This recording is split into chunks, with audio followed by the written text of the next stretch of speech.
শিশুর উপর হামলা, পথকুকুরকে হত্যার অভিযোগে দুজনকে গ্রেপ্তার শিলিগুড়ি ভক্তিনগর থানার পুলিশের। এক শিশুর উপর হামলা করেছিল একটি কুকুর, আর এরপরই সেই পথকুকুরকে মেরে ফেলার অভিযোগ উঠল দুই যুবকের বিরুদ্ধে। গ্রেপ্তার করা হয়েছে দুই যুবককে। ধৃতদের নাম সুভাষ মণ্ডল এবং সুভাষ দাস।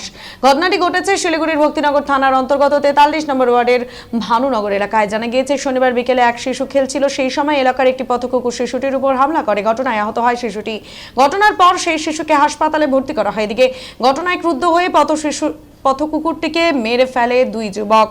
এই খবর পেয়ে শিলিগুড়ির পশুপ্রেমীরা ভক্তিনগর থানায় লিখিত অভিযোগ দায়ের করেন। তদন্তে নেমে পুলিশ দুই যুবককে গ্রেপ্তার করে। আজ তাদের জলপাইগুড়ি আদালতে পেশ করা হয়েছে। গোটা ঘটনার তদন্তে পুলিশ।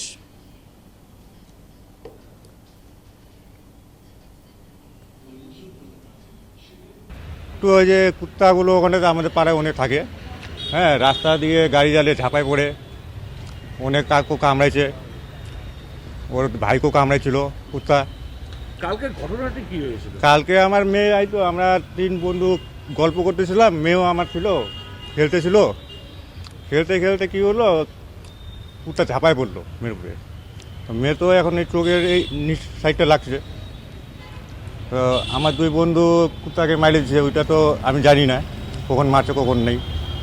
তো আমি হসপিটালে গেলাম মেয়েকে নিয়ে, তো ওদেরকে শুনতেছি বলে থানায় উঠেছি।